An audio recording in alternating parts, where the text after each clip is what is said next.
It is officially summertime and I'm needing some outdoor chairs. It is kind of crazy how expensive Adirondack chairs are. So in this video, I'm going to be showing you how you can make your own.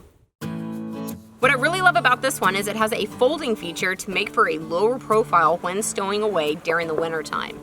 Of course, you can create your own curves and dimensions. The Adirondack chair is pretty standard, but I have created a set of templates to make building this one, or multiples of this one, quick and easy. So I started off by grabbing the templates needed in order to build out the bottom of the chair first. For material, I am going with treated 5/4 deck boards, and you can certainly go with any standard 1x material, but I like these because the price point is extremely low in comparison, and they're actually a full inch thick instead of 3/4. After tracing out the templates, I used my miter saw to chop the long board into smaller sections in order to make cutting out the parts over at the bandsaw more manageable. Here, you can either do a rough cut at the bandsaw, then use a router with a flush trim bit to get the part perfect, or you can just take your time at the bandsaw and get it as perfect to the trace line as you can. Before I assembled the seat, I loaded all of my pieces on my Armor mobile workbench and took them to the router table in order to soften the parts by cutting a 1/4 inch round over on all the exposed edges.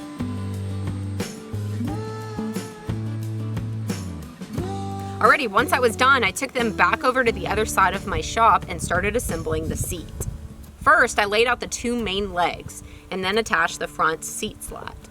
It's helpful to have something to push up against, so I brought out a fence that slips into my workbench top so that once I position the front slat into place, I could drive it in with the screw without the legs shifting on me. After you attach the first slat, I recommend moving to attaching the last slat on the seat next. This way you can square up the structure and then just fill in the rest without worrying about it. Before attaching the second slat, use a square to make sure the legs are standing up at a 90 in reference to a flat workbench surface. And then also check that the distance in between the back is the same as the distance in between the front of the legs. Now I attach the remaining slats in between. You can use a spacer here, but I just eyeballed the spacing. Okay, the seat is done, so let's prop it up by attaching the front legs. On the templates, I've marked where all of the hardware needs to be placed. I would use an awl to transfer the hole location, then a 1/4 inch bit to punch the hole through. This way, after I cut out the leg and rounded over the edges, I could slip the bolt through the hole and line it up to the hole in the main leg. After repeating on the other side, I used 2 clamps to attach the front support right under the seat slats. This piece will also serve as a grab point to easily carry the chair when it's in its folded position. And this is the point where it's starting to look like something, which is always an exciting point in the project. But let's go ahead and build the back assembly. I once again pulled the templates needed and traced out all of the parts, then cut them out and rounded over the edges. On the templates, I have holes pre-marked where the 2 back arches need to be placed on the back slats. I found it easiest to lay the back arches down on the workbench and then lay the slats on top of them.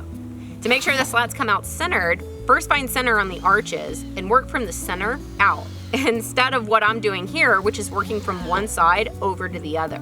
I came out slightly uncentered and had to redo the locations of each slat. So you can learn from my mistake here. I again used a countersink before driving each slat in with the screw to both the top arch and the bottom. Now, since this is a folding chair, this back assembly isn't actually attached to the seat right now. However, it needs to be set into place so that the arms and other pieces can be attached. To do that, I set it in place and used a few clamps to hold it down, and then I made up the arm assembly, which consists of the arm and also a small vertical support.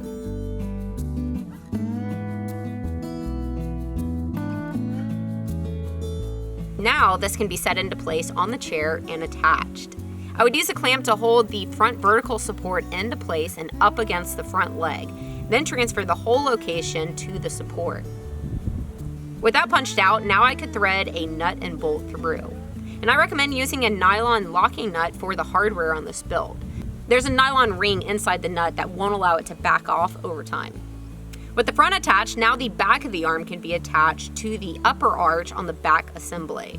To do this, I grabbed a level to get the arm perfectly flat, and then I pre-drilled a hole and drove in a screw.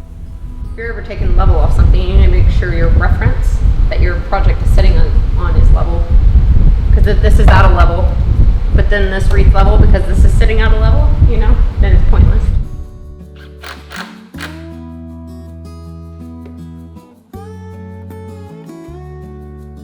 That is looking good, but one more piece is needed in order to make it a foldable chair. It's a small block here that attaches to the back lower arch of the back assembly and the main leg. Now this is a small part, so you'll definitely want to pre-drill it so that it won't split on you.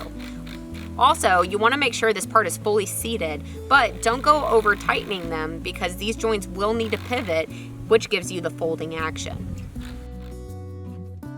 Okay, let's move this heavy thing down to the ground and test it out. It is so cool when things work out.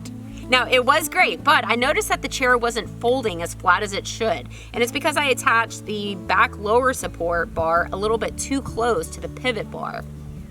If you build this, I recommend leaving this piece off until you get to the very end, so that you can fold the chair and then butt it up against the back.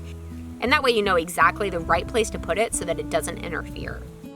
Fold away for winter. In fact, let me show you the profile on how slender it goes to stows away. But then, come summertime, bam! There we go. That is how it should work. Now you can very well leave the boards raw, but I decided to give mine a coat of white paint. As you can see, this project is very simple to knock out, and what I recommend is figuring out how many chairs you want so that you can batch out all the parts at the same time when you're cutting them. I also think a set of these would make a great present for somebody on pretty much any occasion.